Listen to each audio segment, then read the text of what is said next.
हाँ 12 साल हो गए मुझे नसीब का खा रही हूँ मैं परेशान मैं न घर के न मकान भगा दी बच्चे न लेकिन क्या कहा लोग कुछ ना मार गो तेरा आदमी यहाँ से चली जी मैंने वहाँ भी झाड़ू बर्तन करे 500 रुपये महीना। घर आजा परदेसी तेरे बच्चे तुझे पुकारे, घर आजा परदेसी तेरी बीवी तुझे पुकारे।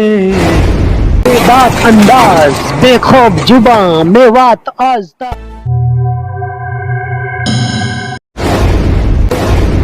नमस्कार आदाब, मैं हूं अरशद बीसरूर, आप देख रहे हैं मेवात आज तक। आइए दोस्तों, आपकी जानकारी के लिए एक ऐसी दुखद खबर दिखा रहा हूं जहां पर हमारे साथ में एक बुजुर्ग महिला जुड़ी है जिनका ये एक कच्चा मकान है और मेवात के सबसे बड़े गांव सिगार की वो बेटी बताई जा रही है।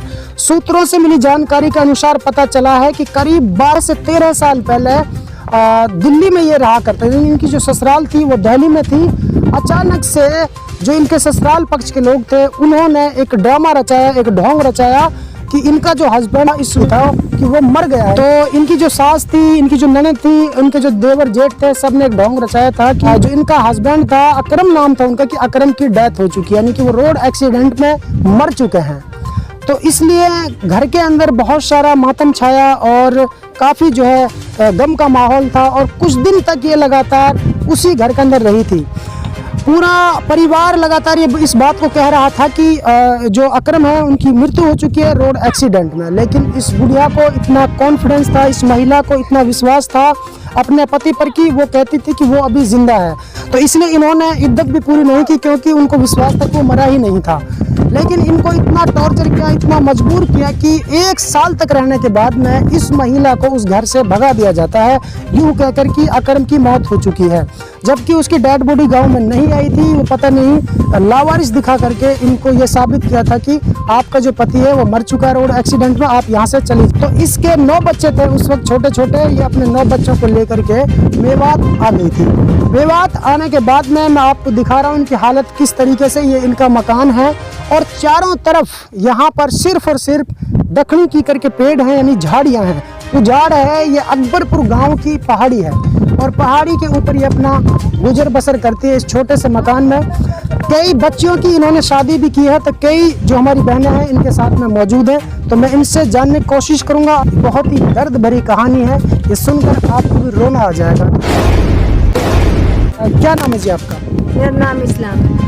अच्छा इस्लामी जी, कितने दिन पहले का वाक़या था जब आपको खबर मिली थी कि आपका पति रोड एक्सीडेंट हाँ में मारा 12-13 साल हो गए मुझे नसीब का खा रही हूँ मैं तो परेशान। मैं न घर दियो न मकान दियो न खेत दियो भगा दी बच्चे न लेकिन क्या कहा था? लोग कुछ ना मार गो तेरा आदमी यहाँ से चली जी मैंने वहाँ भी झाड़ू बर्तन करे 500 रुपये महीना। 12 साल पहले जब आप ससुराल में थी, छोटे छोटे बच्चे थे आपके, तो अचानक किसने आपको पहला मैसेज दिया था? नहीं कहीं मर दिया मरने मैं सास लो कहीं मर गो, अब तुम चली जाओ कि थी भी मैं भी हाँ मैंने इतना समझे मैंने सोची मैं ना मरे बका रहे तो तल्लक मान के हैं तो इनके पसंद ना। ये मेरा झूठ बोल रहे हैं। कितने दिन तक वहाँ पर रही थी? मैं 1 साल तक रही हूँ। मैं झाड़ू बर्तन करे जब भी अपने बच्चे पाले फिर आके मैं अपने पियर में 1 साल के पीरियड में भी आपका पति वापस घर ना है ना है इन गायब कर रहा का कान ना है।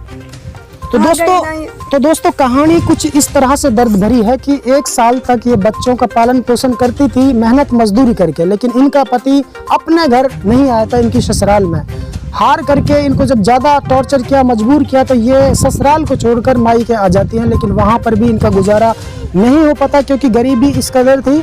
तो इन्होंने अकबरपुर गांव की पहाड़ियों में शरण ली, जहाँ चारों तरफ आज भी 12 साल बाद भी सिर्फ पेड़ के अलावा और कुछ नहीं, एक पहाड़ी है। यहाँ पर ये छोटा सा एक छप्पर है जहाँ पे ये अपने बच्चों को रखती है। तो उसके बाद में 12 साल बाद आप सोचेंगे कि 12 साल तक ये महिला चुप और खामोश क्यों रही? ऐसा नहीं है, लगातार पुलिस स्टेशन के दरवाजे खटखटाती है, लेकिन वो लोग पैसे वाले हैं। आंटी का आरोप है कि वो पुलिस को दबा देते हैं। लेकिन 12 साल बाद ये मामला फिर से क्यों उग्र हो गया, क्यों जागा, वो ये है कि एक शादी होती है और उस शादी के दौरान इनके पति का ऑडियो वायरल हो जाता है। उस ऑडियो से पता चलता है कि इनका जो पति था वाकई वो अभी जिंदा है और वो मुंबई के अंदर गाड़ी चलाता है। उन्होंने अपनी शादी भी कोई दूसरी की हुई है। उनका मकसद था सिर्फ इसको घर से निकालना। अच्छा, आपको फिर कैसे पता लगा कि आपका जो पति है वो जिंदा है? रिकॉर्डिंग आई है, लड़की की शादी में आई है ननद।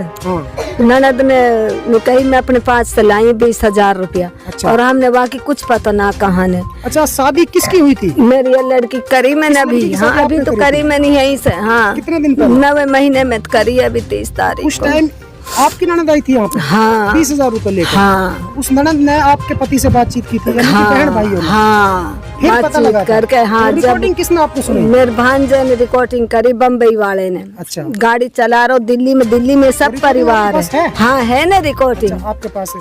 दोस्तों, आपको मैं ऑडियो भी सुनाऊंगा, यानी कि 12 साल बाद आपने मिसाल सुनी कि 12 साल बाद कूड़ी की भी बगत जाती है। तो हमें लगता है कि 12 साल बाद अब इंसाफ की जो है वो दिशा बदलेगी, इनको इस मामले में तब्दीली आएगी, इस बुजुर्ग महिला को इंसाफ जरूर मिलेगा। अच्छा, अब क्या चाहती है आप? मेरा आदमी मिले, मेरा हिस्सा मिले, जो मैं घर से निकाल रहा कि न मेरे खेत दे, मैंने मेरा मकान दे, मैंने मेरा आदमी बता कहाँ है। कितनी बेटियों की शादी कर दिया आपने? 4 रन की होगी। एक बेटी आपके? 5। एक बेटी और रह गई। हाँ, बेटे कितने?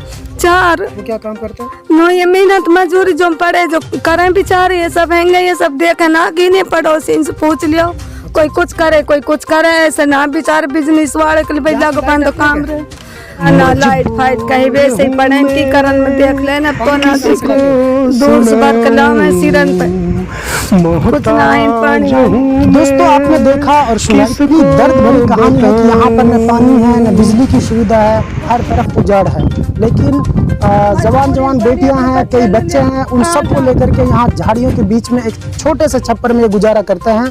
और मैं पूरे समाज के लोगों से अपील करना चाहता हूँ कि इस बहन की, इस बुजुर्ग महिला की और इन बहनों की आप मदद के लिए आगे आए, ताकि इनको इंसाफ मिले। और जिस तरीके से इनके सामने गद्दारी की गई है, एक षड्यंत्र के तहत पति जिंदा है और उसको 12 साल पहले मरा घोषित कर दिया था और इनकी जिंदगी को इस तरह बर्बाद कर दिया कि आज ये उजाड़ में अपनी जिंदगी गुजार रहे हैं।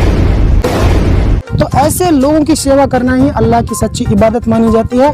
तो कोशिश करें कि इनकी मदद करें और पुलिस प्रशासन से भी इनकी मदद कराएं। इनका पति जिंदा है, वो पकड़ा जाना चाहिए। मैं आपको फोटो भी दिखाऊंगा। कोशिश करें कि जो भी उसको पहचानता हो, जहाँ पर भी जितने हमारा ड्राइवर भाई हैं, तो ज़रूर कोशिश करें मैं बताने की आखिर वो है कहाँ। हम कोशिश करेंगे कि मेरी बात आज तक की टीम उसकी जांच पड़ताल कर उसको पकड़कर घसीट कर यहाँ पर लाएगी और उसको दिखाएंगे कि ऐसा जो पिता है, यानी कि एक तरह से मैं कैसे वो गद्दार पिता है जो एक 9 बच्चों को छोड़ करके ऐसा आराम कर रहा है। की कमी है ना, माँ ने भाई ने करो जो कुछ करो, जो रिकॉर्डिंग में बोल रहे हैं मेरी माँ ने मेरे घर बर्बाद करो। मेरे भाई फकीर हुए पर असलम आज भी फकीर है, मेरे खेत के पैसा न खा के। ठीक है, अब आप जिला प्रशासन के लिए व हरियाणा सरकार के लिए, समाज के लिए क्या कहना चाहती है इस पूरे मामले को? मैं तो यही कह रही हूँ मत अपना हिस्सा मेरे दिलवा दो।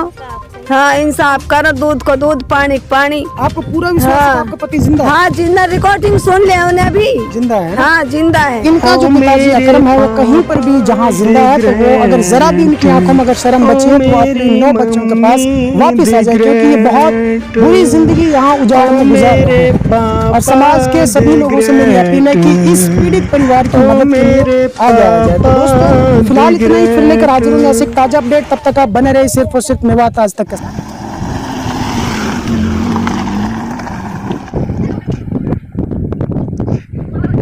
दोस्तों, यदि आप हमारी इस वीडियो को फेसबुक पेज पर देख रहे हैं तो हमारे पेज को लाइक कीजिए, शेयर कीजिए। यदि इस वीडियो को यूट्यूब पर देख रहे हैं तो हमारे चैनल को सब्सक्राइब कीजिए और बेल आइकन घंटी को दबा दीजिए। दोस्तों, यदि आपको लगता है कि हम समाज के लिए बेहतर काम कर रहे हैं तो आप हमारे चैनल की मदद कीजिए। तो फिलहाल इतना ही, फिर लेकर हाजिर होंगे देश और दुनिया से जुड़ी ताजा तरीन खबरें। तब तक आप बने रहिए सिर्फ और सिर्फ मेवात आज तक के साथ।